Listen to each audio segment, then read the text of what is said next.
Mesdames et messieurs, chers internautes, comme nous l'avons dit, Bénin Dabaroutou, ce n'est pas que des interviews avec les autorités, c'est également de la découverte, c'est également de l'investigation. Nous vous amenons à Péonko à la découverte d'un champ de production de pommes de terre. Ça va peut-être vous étonner, Kawassa Péonko, qu'on produise de la pomme de terre. Et oui, ça se fait et nous sommes venus en pleine récolte des pommes de terre. Et comme vous pouvez le constater dans ma main, il y en a de très gros, il y en a de très bons. Nous allons d'abord, dans un premier temps, échanger avec l'autorité communale qui va nous dire dans quelle dynamique se situe cette initiative, quel est l'apport de la mairie, quelles sont les perspectives par rapport à la production de pommes de terre dans la commune de Péonko. Nous allons également interviewer quelques agriculteurs, quelques producteurs qui vont nous dire les différentes étapes de production de la pomme de terre, les difficultés liées à la production de pommes de terre, quel est le marché d'écoulement et quelles sont les perspectives par rapport à cette culture. Merci de rester avec nous. On y va. Monsieur le maire, bonsoir. Oui, bonsoir monsieur le journaliste. Alors, où sommes-nous ici? Nous sommes sur le site maraîcher de production de pommes de terre de monsieur Diafaro. Nous sommes à Théa. Hein. D'accord. Voilà. D'accord. Alors, comment ça se fait qu'on produit de la pomme de terre à Péonko?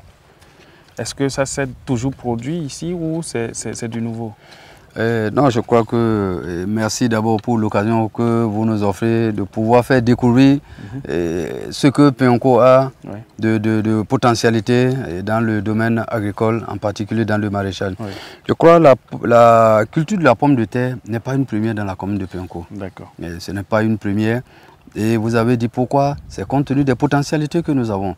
Parce que nous avons des sols, nous avons des bas-fonds qui s'y prêtent. D'accord. Et il faut valoriser ces bas-fonds-là. Donc le riz, les pommes de terre, les oignons font partie des spéculations dans le maraîchage que nous appuyons. Exactement. Et quelle est la part de la mairie dans cette production? Non, au niveau de la production de la pomme de terre, je dirais d'abord ces maraîchers que vous voyez sont en partenariat avec la mairie. Okay. Et la mairie, grâce aux partenaires techniques et financiers, a pu leur offrir des magasins de stockage. Et c'est grâce à leur dynamique parce qu'ils se sont constitués en association bien organisée. Et vous savez, quand vous avez une association comme ça, tout le monde veut donner son appui. Donc c'est dans cette intention-là que la mairie, pour les accompagner, essaie de voir avec les partenaires financiers comment faire pour pouvoir valoriser cette spéculation dans la commune de Péonko en termes de filière. D'accord. Et quelles sont les perspectives pour le compte de la mairie à l'endroit de ces producteurs? Oui, non, je crois que les perspectives pour le compte de la mairie, c'est que nous voulons que la pomme de terre soit une filière vraiment bien organisée au niveau de la commune de Péonko, à l'instar de coton, de soja et autres produits anacardes que nous savons. Et aujourd'hui, tout s'y prête pour que vraiment ça soit bien organisé. En termes de disponibilité de terres de bas-fonds qui sont vraiment favorables, il y en a. Et la volonté aussi des maraîchers, parce qu'on sent une volonté de ces maraîchers-là de pouvoir vraiment mener l'activité. Ça, c'est un facteur très important. Et la mairie appuie ces producteurs-là, parce que en amont, la mairie aussi espère autre chose. Et les taxes qui vont contribuer exactement. Donc nous pensons quand même que c'est un maillon de développement très important dans la commune de Péonko. Donc c'est pour ça, et on ne cesse à chaque fois que nous avons l'occasion de faire connaître cette culture-là auprès des partenaires techniques et financiers, même auprès du gouvernement. Même auprès du gouvernement aujourd'hui, on se bat pour que vraiment le gouvernement sache que la pomme de terre est une filière vraiment qu'il faut promouvoir dans la commune de Péonko. D'accord. Vous avez un peu l'idée de combien de tonnes ou bien combien de tonnes de pommes de terre sont produites actuellement? Oui, en termes de production, comme eux-mêmes sont là, je crois qu'ils seront mieux placés pour vous donner tout ce qui est détaillé en termes de production, en termes d'estimation de quantité, tout ça là, eux-mêmes sont mieux placés pour vous le dire. Merci beaucoup, monsieur le maire. Quel est votre mot à l'endroit des populations de Péonko et des partenaires techniques et financiers? Ok, merci. D'abord, mon mot, c'est de remercier d'abord tous les partenaires techniques et financiers, le gouvernement, qui appuie cette filière et qui permet aujourd'hui à nos maraîchers de pouvoir se retrouver à travers cette filière qui fait la fierté de la commune de Péonko. et aussi à l'endroit de la population de dire que la pomme de terre, elle est disponible. Oui. Là, c'est pour dire que tout le monde peut venir chercher. Oui. Tout le monde peut venir chercher. Et c'est une pomme de terre de qualité. Même si vous voyez, ce n'est pas évident. Même ce qu'on exporte là n'a pas vraiment cette qualité-là. Oui, honnêtement, n'a pas cette qualité-là. Donc, je crois que c'est très important. Donc, nous encourageons, nous demandons fortement aux consommateurs d'acheter pour pouvoir encourager ces producteurs-là. Merci beaucoup, monsieur le maire. Mesdames et messieurs, vous avez compris, la pomme de terre se cultive à Péancourt et nous irons voir des producteurs qui nous diront comment ça se fait, quelles sont les difficultés et tout. Venez avec moi.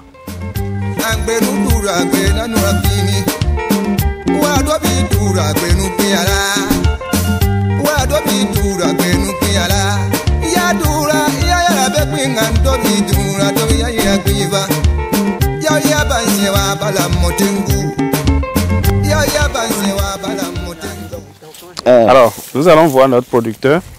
Nous sommes dans son champ et il va s'agir de savoir comment ça se fait. Bon travail, papa. Oui, merci. Comment vous allez? Très bien. Je suis Barnabas Orokouma et vous? C'est M. Kora Suleiman. D'accord. Alors, dites-nous, où sommes-nous ici? Nous sommes à Teria, à Ouassa Péancourt, sur le site maraîcher de Diafarou. D'accord. Alors, dites-nous, la pomme de terre, ça se cultivait avant ou c'est vous qui avez initié cette production de pommes de terre à Péancourt? Bon, ce n'est pas nous. Oui. C'est nous, je peux dire encore. D'accord. Puisque c'est M. Diafarou qui a introduit la production de pommes de terre ici avant l'arrivée du projet PDRT. Ok, en quelle année? C'était 88. En 88. C'était en 88. Ok.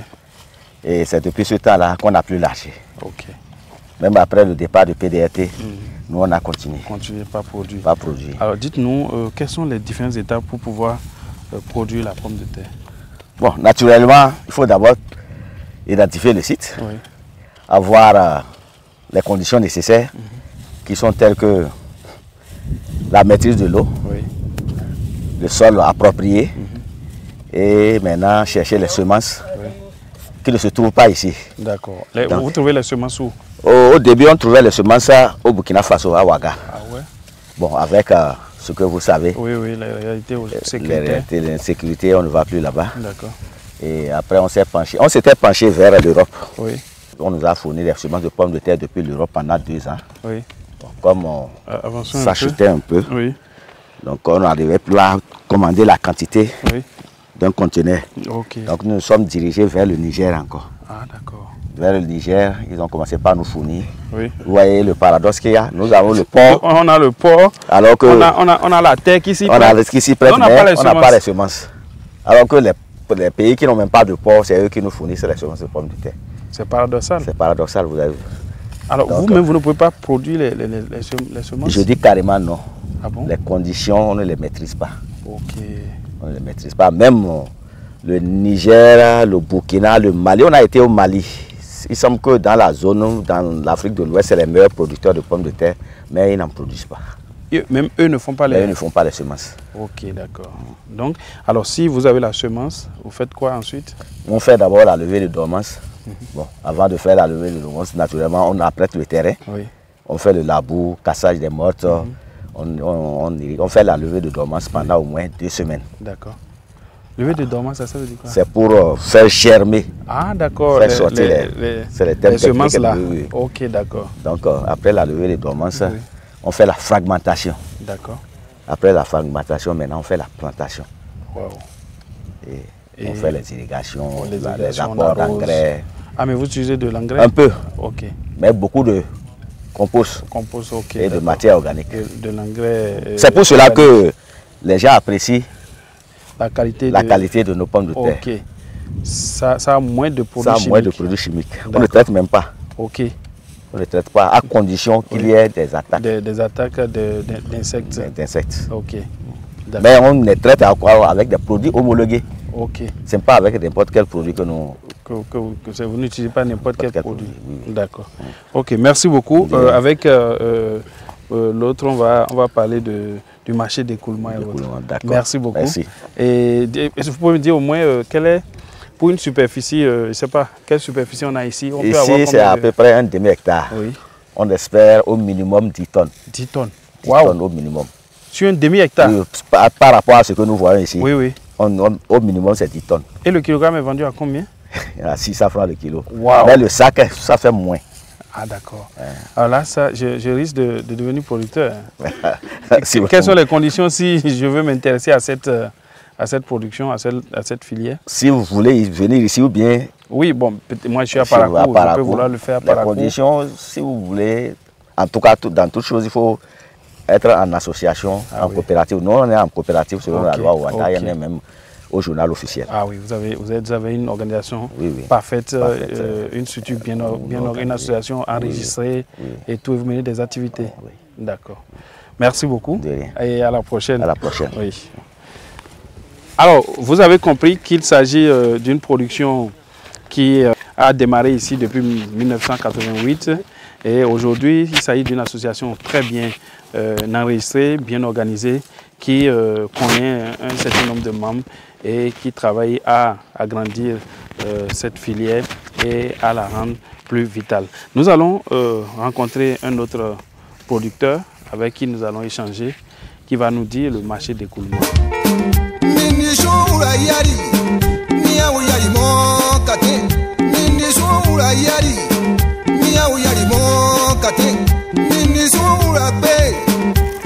Alors, comme l'a dit M. Kora Suleiman, comme vous le voyez aussi, il s'agit des pommes de bonne qualité.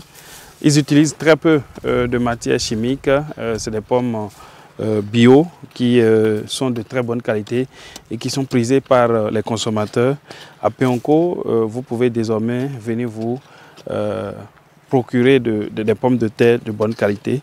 Nous allons à présent voir un autre producteur qui va nous dire un peu quel est le marché d'écoulement et quelle est la quantité de pommes de terre produites l'an ici à Péonco. Et on va savoir un peu plus sur cette production. Comment vous allez, papa? Ça va. Comment vous appelez? On m'appelle Abdoulaye Diafar.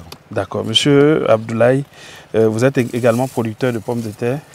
Dites-nous, depuis quand vous êtes dans cette production? Merci. Je suis dans la production de la pomme de terre depuis 88. Depuis 88? Oui. D'accord. Alors, depuis 88 jusqu'à ce jour, quelles sont les difficultés auxquelles vous avez été confrontés? Il y a beaucoup de difficultés. Oui.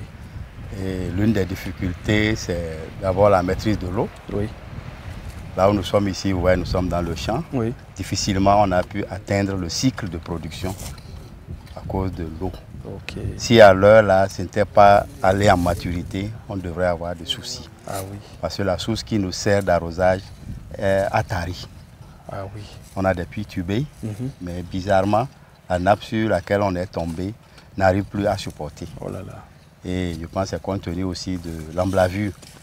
Alors que notre ambition, c'est de faire des hectares. Mais le facteur eau est en train de nous limiter. D'accord. Donc, une des difficultés, c'est l'eau. Oui. L'autre difficulté aussi, c'est l'intrant, la semence. Oui. Tel que mon collègue l'a dit. Au Bénin, ici, on n'a pas d'importateur de semences. Ça fait qu'on va au niveau des pays qu'on dit enclavés. Et avec les difficultés actuelles, les difficultés sécuritaires actuelles des pays où on allait, donc nos problèmes s'accentuent en matière de ravitaillement en semences. Bon, heureusement, pour le moment, le gouvernement est en train de pencher vers ça. Oui. On n'a pas encore la solution, mais compte tenu des informations dont nous avons, il y a des efforts qui sont en train d'être faits. Oui. On n'a pas encore eu les fruits de ces efforts, mais on a des échos. Vous espérez? On espère que d'ici à là, le gouvernement va vraiment prêter attention. Et je profite en même temps de votre micro pour dire merci à la mairie, qui, nous ne sommes pas les seuls producteurs, mais compte tenu de notre particularité, la mairie prête beaucoup attention sur nous. Et la manière dont la mairie s'investit sur nous, je pense que s'ils avaient plus de moyens, on serait gâtés. Mais on prie que les moyens accompagnent et que le gouvernement leur donne plus de moyens. Même si on dit que les mairies doivent s'auto-construire, il faut que aussi l'État les accompagne pour que nous puissions avoir la base. D'accord. Alors dites-moi, en termes de production, pour une superficie d'un hectare par exemple, quelle est la production que vous espérez souvent que ça dépend des variétés. Okay. La variété qu'on a cette année... Parlons alors des variétés. Il y en a combien? Cette année, on a 3 variétés ici. Oui. Il y a Spunta, Spunta. Il y a El Beida. El Beida. Et Nema. Nema. Ouais. Ok. Et c'est laquelle ici? Celle que vous tenez là, c'est El Beida. El Beida, ok. Quelle est sa particularité? El Beida, vous voyez d'abord que c'est propre. Oui, c'est propre, c'est gros. C'est gros. Oui. Et ses qualités dégustatives sont aussi très appréciées. Ok. Et c'est les nouvelles variétés qui sont en train d'être introduites. Sinon, par le passé, on connaissait plus la Pamina. Ok, d'accord. Et c'est ce que nous trouvons sur le marché qu'on prend. Donc, à défaut de Pamina, on a eu les 3 là. D'accord. Et les 2 autres, c'est même un fournisseur qui se positionne béninois, qui nous a amené ça pour tester. Donc, et si c'est bon, il va se positionner pour désormais nous fournir. Et on espère que les autorités vont lui faciliter la tâche pour qu'il puisse nous l'implantation. Oui. D'accord. Alors, de ces variétés, dites-nous, si vous faites, je suppose, 1 hectare, vous espérez quelle production? Avec nos conditions, si on fait la Spunta, on espère à l'hectare 30 tonnes. 30 tonnes? Sinon, le catalogue dit 40 tonnes. Wow. Mais nous, on ne remplit pas les conditions du catalogue. Oui. Mais on tourne autour de 20-30 tonnes. À l'hectare? À l'hectare. Wow. El Beida, on tourne autour de 20 tonnes. Oui. Nema, c'est une nouvelle variété, on ne maîtrise pas encore. Encore totalement. Oui. D'accord. Alors, est-ce que la production de la pomme nourrit son homme? Je peux dire oui. D'accord. Depuis que moi je suis rentré dedans, je ne fais que le maraîchage. Et ma culture principale, c'est la pomme de terre. Ok. Et compte tenu de peu de moyens que je dispose avec les accompagnements qu'on a, j'essaye quand même de me débrouiller et de subvenir aux besoins de ma petite famille. Avec ça, vous ne faites que le maraîchage. D'accord. Et c'est la pomme de terre qui est la culture principale. Alors, quels sont vos marchés d'écoulement? Vous vendez vos pommes de terre où? Bon, comme la pomme de terre n'était pas trop connue dans le milieu. Oui, ce n'est pas dans l'habitude alimentaire des populations. Mais les gens ont commencé par quand même apprécier. Oui. Puisque ça fait déjà près de 30 ans que dans la commune de Pionko on produit. Donc les gens sont en train de prendre goût. D'accord. D'autres marchés aussi, c'est Djougou, Natitengu, Parakou et Cotonou. Et Cotonou, là, je peux dire que c'est grâce aux fils de Pionko qui sont là-bas, qui nous ont aidés à faire la publicité. Des marchés d'écoulement. Et la publicité a pris. D'accord. Et même la mairie, quand nous récoltons comme ça, ils nous aident à mettre ça dans les réseaux sociaux. On nous appelle nous-mêmes, on ne s'y attend pas, on dit bon, on a vu vos produits et ça nous intéresse. D'accord. Désormais, avec Dabaro, vous allez voir que la demande va s'augmenter. Parce que Dabaro, c'est le meilleur média dans le septentrion, très suivi dans la partie méridionale et dans le monde entier. Et je suis sûr que quand on va publier cette vidéo, vous aurez des retours positifs, vous aurez des commandes. Donc, apprêtez-vous à multiplier les superficies que vous emblavez d'habitude. Alors, dites-nous, quel est votre appel à l'endroit de la mairie, du gouvernement et des éventuels consommateurs? À l'endroit de la mairie, comme je l'ai dit, la mairie nous écoute et on souhaite qu'ils nous écoutent davantage. D'accord. Et que les différents partenaires que la mairie a essayent de nous mettre vraiment en étroite collaboration pour que nous puissions maîtriser l'eau. Ça vous tient à cœur, la maîtrise de l'eau? Sincèrement, la maîtrise de l'eau, c'est le point crucial. Si nous arrivons à maîtriser l'eau, je pense que vous pouvez multiplier les superficies. En mesure de satisfaire une bonne partie des besoins de la pomme de terre au Bénin. D'accord. D'accord. Alors, et à l'endroit du gouvernement? À l'endroit du gouvernement, le gouvernement a commencé par s'intéresser à la culture maraîchère, mais nous souhaiterions qu'il s'intéresse davantage et de nous aider à vraiment faire la maîtrise de l'eau. Je reviens toujours là-dessus. Puisque même si on a le marché d'écoulement et que le produit ne sort pas, donc le marché ne servira pas à grand-chose. Mais notre première doléance, c'est la maîtrise de l'eau. Que désormais, les aménagements sommaires cessent pour que nous ayons des aménagements définitifs. Avec une maîtrise totale de l'eau. D'accord. Pour que désormais nous-mêmes, que l'importation de la pomme de terre de consommation, que nous ayons au moins le tiers. Parce que quand on nous fait le point des milliards qui vont ailleurs, je pense que même si le tiers nous revenait ici, pas seulement à Pionko, parce qu'il y a beaucoup, tout le septentrion est favorable à la production de pommes de terre. Mais nous, on a été tenaces, malgré les difficultés depuis 30 ans, on a régulièrement produit. Oui. De temps en temps, les partenaires, les projets interviennent, et les projets sont de courte durée. D'accord. Chaque fois quand ils passent, nous on continue toujours. D'accord. Alors, vous allez lancer un appel aux consommateurs et vous allez donner votre numéro de téléphone pour que lorsqu'ils ont des gens qui vont sur la vidéo et qui auront besoin désormais d'acheter des pommes de terre, qui vous appellent directement. Allez-y. Tout consommateur qui va constater ces vidéos, de se rassurer qu'il y a de la pomme de terre de qualité à Péonco. D'accord. Et je ne suis pas la seule personne, mais moi, mon contact, c'est le 96 01 44 76 et le 95 73 27 13. On va reprendre avec le préfixe 01. Donc 01 96 01 44 76. Le second numéro, c'est le 01 95 73 27 13. Reprenez encore. 01 95 27 13. 73 27 13.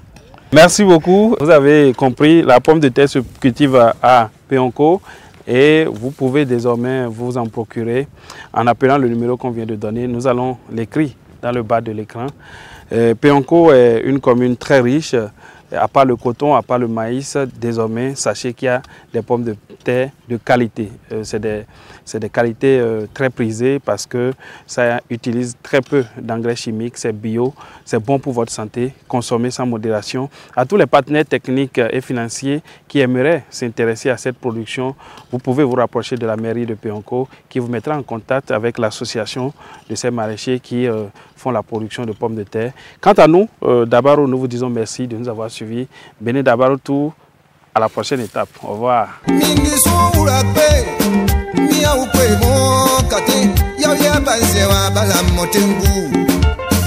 Ya bansewa bala motengu, tenkungu tomba bagayani.